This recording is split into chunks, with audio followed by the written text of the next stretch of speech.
Do you know racism when you see it? What if you knew someone who got called racial slurs all the time growing up? What if he missed assignments and skipped school when his teachers used those slurs too and encouraged the other kids to beat up his kind? What if even polite friends assumed that he was dirty because of his race? What if he ended up avoiding his kind for years as a result? Now tell me, was that person a victim of racism? If you're white in America, you're probably thinking, yes, of course that's racism. But if you're black, I'll bet you noticed that there's something missing in my story. My story? Yes, my story. I'm white, but I was in a small minority growing up and attending public schools in Hawaii. I faced prejudice, discrimination, and violence on many occasions, but I didn't face racism. Ask a white person or a dictionary written by a white person what racism is, and their answer usually boils down to a feeling of superiority based on ethnicity. But ask a black person in America what racism is, and chances are they will add the one word that the Google dictionary left out that really gets at the heart of the matter. That one word is system, as in the system. A system of exploitation, repression, and exclusion that permeates not only the laws and customs, but more importantly, the physical structures of society. A system woven so intimately into a society that it is usually invisible to its beneficiaries while crushing its targets without mercy from cradle to grave. But systems, unlike feelings, are a matter of design. So let's design cities that end racism systematically from the start so we can really begin to heal the planet. Cities designed like modern Edens for economic and ecological abundance. Because the problems we face transcend politics, they are fundamentally about design. I'm Kev Polk, your guide to Edenicity. Welcome to episode 27, where I'll discuss how Edenicity will thrive by dismantling racism and undoing its harms. Let's talk about the system of racism. This is obviously a vast, complex topic, so I'll only be able to focus on just a few examples. After all, I'm just a white guy with some unusual experiences, so there are bound to be plenty of blind spots in my thinking. For example, like many white people, I didn't even know about redlining until this year, even though it may be the most destructive economic factor in the lives of urban black families to this day. Redlining is a good example of the system I just mentioned, the hidden, pervasive, destructive structure of racism. Redlining comes from the color-coded maps of lending risk in urban areas that were drawn by Depression-era government agencies. Areas in red were deemed too risky to insure mortgages. Why? Because those were the areas where black people lived. This presumed risk was not based on any hard data, just prejudice. After World War II, redlining gave builders such as William Levitt the green light to designate their suburban developments for the white race only. In fact, Green Acres in Bloomington, Indiana, where I lived for a few years, was also designated for the white race only in its original plats. The theory was that an influx of black families would ruin the rise in home values that was a major selling point for those communities. In reality, the opposite was true. Black families often paid more to get into a good neighborhood, which moved home prices and hence home values upward. But according to NPR, the FHA, the Federal Housing Administration, was so adamant about redlining that during World War II, it required a Detroit developer to build a 6-foot wall between a new development and a nearby African-American neighborhood. I mean, think about that for a moment. This is an almost nauseating level of animosity, built into the very physical structure of a city. The Fair Housing Act made redlining illegal in 1968, but 33 years of redlining had already locked many black families out of home ownership, the primary ticket to wealth for most American families. As a result, according to the Federal Reserve, the median wealth of black families is 5 times lower today than the national median, $20,000 versus $100,000. Redlining also artificially depressed home values in black neighborhoods, which cut the tax base for public services such as school systems and health care. Long after redlining became illegal, police departments continue to intensify law enforcement in redlined areas. According to the NAACP, discriminatory policing and sentencing has led to African Americans being incarcerated at more than 5 times the rate of whites. And there's nothing worse than a conviction to keep a person out of the housing and job market in the United States. In addition, companies still target redlined neighborhoods for polluting industries or nuisance businesses such as liquor stores, and online retailers continue to charge higher prices in redlined neighborhoods. In fact, in 2012, the Wall Street Journal caught Home Depot and Staples doing just that. The system of racism goes well beyond redlining, and of course it's not just about black and white. Detailed anti-racism policy will need to consider many factors and a wide range of stakeholders. That said, Edenicity represents a unique design opportunity to systematically dismantle racism with unprecedented thoroughness. Unlike other plans, this one is specific, comprehensive, and self-funding. Let's see how it works. In my limited experience, I've only become aware of 3 basic ways to heal racism. The first is by acknowledgement of racism and a commitment to reversing the harms. Now, acknowledgement and committing to reverse harms sounds an awful lot like an apology, and in fact, that's just what it is. For example, I've seen documentaries where Aboriginal and Torres Strait Islander people have expressed how much it means to them that Australia now observes National Sorry Day on May 26th every year as a way of trying to repair the past harms to their people. And if we get serious about ending racism, this needs to be built into multiple institutions in every city in America, especially Edenicity. The second way that I'm aware of to end racism is to bring people of different races together to work toward common goals. In his 1968 book, Where Do We Go From Here? Chaos or Community, Dr. Martin Luther King Jr. observed that, quote, "The ability to work together, to understand each other, will not be found ready-made. It must be created by the fact of contact," end quote. In other words, getting people working together is among the most powerful ways to bridge the racial divide. The third way to heal racism that I'm aware of is to establish equity, which means equal access to resources and repairing persistent harms. So let's talk about equity. When I think of equity in housing, what comes to mind is Curbed.com's Nice Try Utopian podcast about Levittown and Concord Park. Now, Levittown was one of those suburban communities post-World War II that was deliberately segregated. Concord Park was deliberately integrated as a response to it, and what was really touching in that episode were testimonials by residents of Concord Park who talked about how living there was like being in a bubble of no racism, and when they left that bubble, that's when they really experienced the feeling of racism that they were so shielded from in Concord Park. Edenicity, by its very design, expands on the lessons of Concord Park in many dimensions. First of all, it's a mixed-income development. There are no gated communities. It has free universal health care, as I discussed in episode 4, which instantly remedies the lack of access to good health care by redlined or formerly redlined communities. It has a farm-to-cafe food system that builds social capital across racial divides.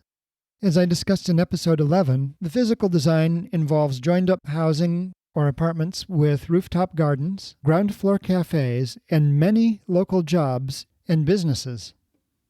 I believe that this would build a culture of diverse people living and working with a common sense of purpose, which is one of the 3 main antidotes for racism. As I detailed in episodes 1 and 12, Edenicity has free transportation.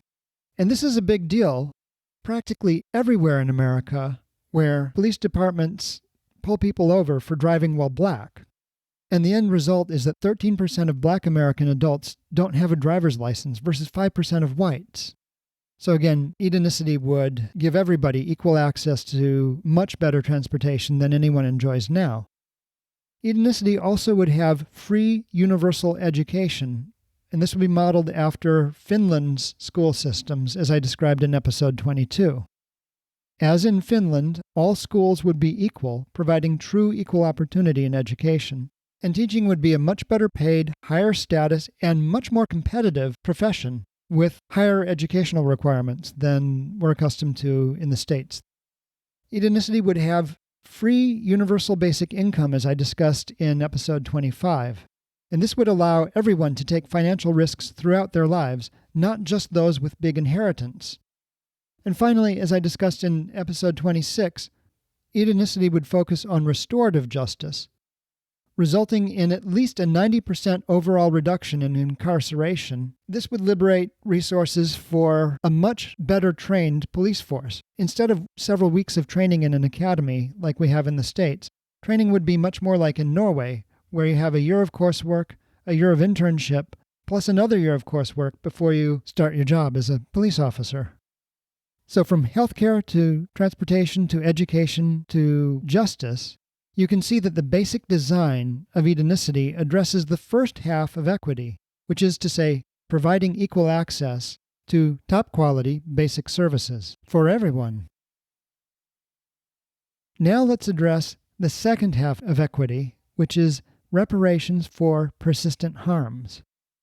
Now, there have been various estimates for the uncompensated wages for slavery, and these have ranged into the many trillions of dollars. In a study reported by the New York Times, the original post-Civil War Reconstruction promise of 40 acres and a mule reparations to former slaves, valued today, would come to $2.6 trillion.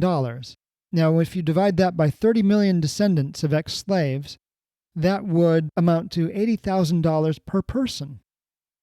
There's also the cost of genocide to Native Americans. And this is somewhat beyond the scope of what I'm talking about today, but absolutely fair game in the design of Edenicity. My hunch is that the easiest way to recognize the pre-existing ownership stake of First Nations is to bring them in as equity partners in the venture. And finally, we can address the cost of redlining. Now, Human Rights Watch has published a document which focuses on restoring economic and social rights, and that's my starting point for what can be done with Edenicity. The basic concept here is to make reparations for families hurt by redlining. And I would propose that we do this with a direct housing credit pegged to the median price of housing in Edenicity. This is not low-income housing. The value of this credit for a typical family would be $220,000.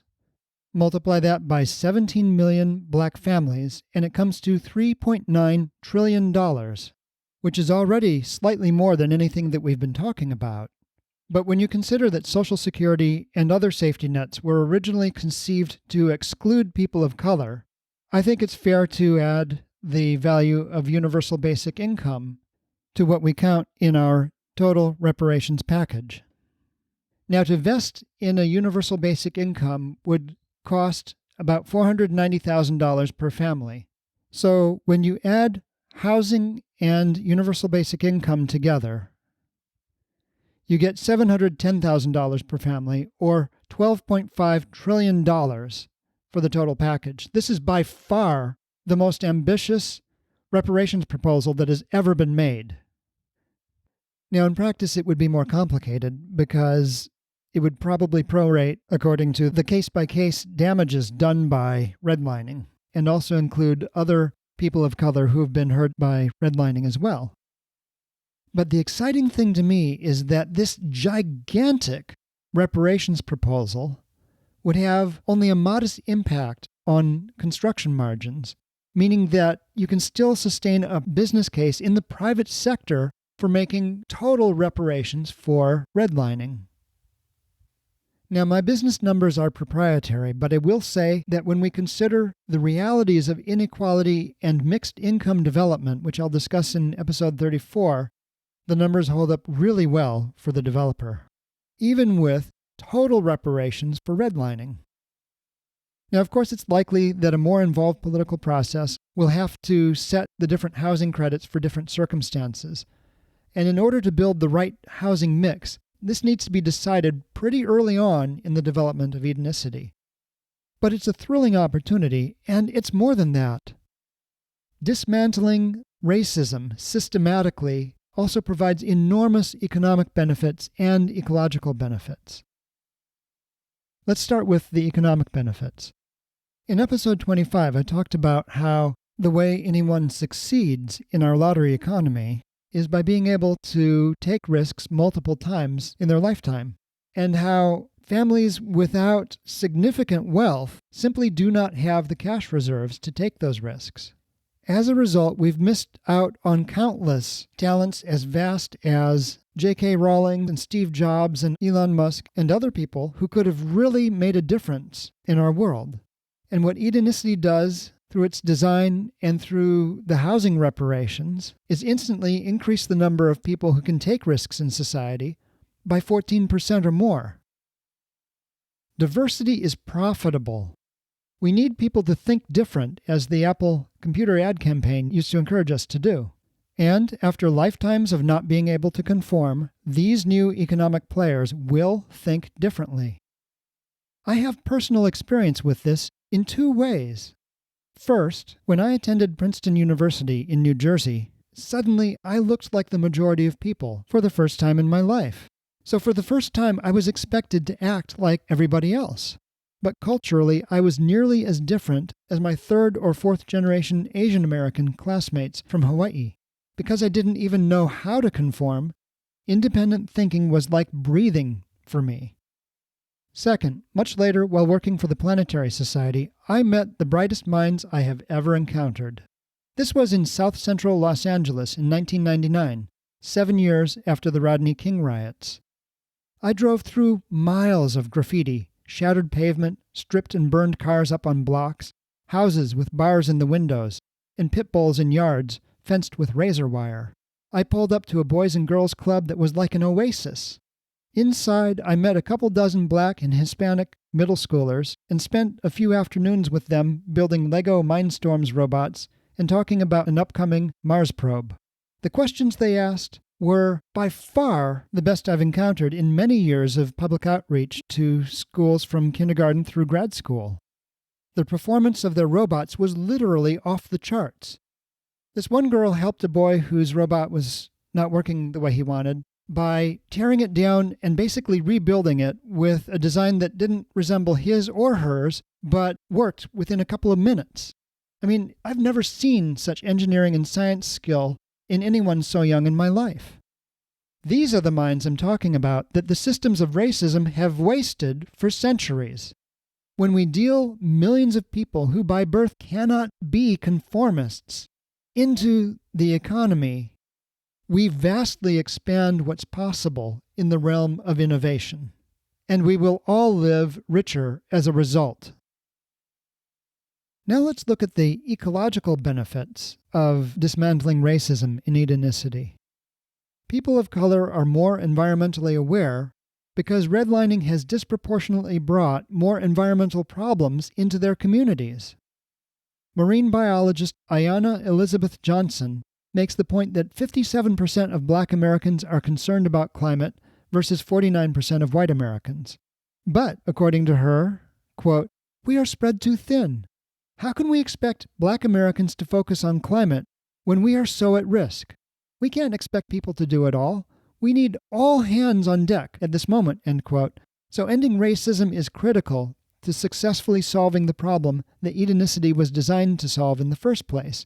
That is to say, as much as possible, healing the world of all of the past harms that we have caused to the environment.